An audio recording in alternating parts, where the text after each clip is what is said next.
Mission शक्ति इसी सदस्यों पुनर्गठन घोषणा को विरोध ओडिशा जीविका मिशन संघ तालचेर पक्षरु आज तालचेर ब्लॉक ऑफिस घेराव करा जायथिला।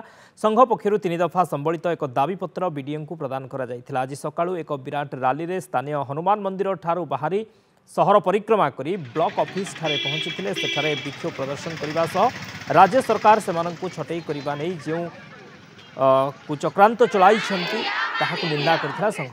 एही छटई निष्पत्ति सरकार न ओहरिले आगामी दिन में महिला गोष्ठी विधानसभा सम्मुखें विक्षोभ करेंगे बोली चेतावनी दैछन्ति।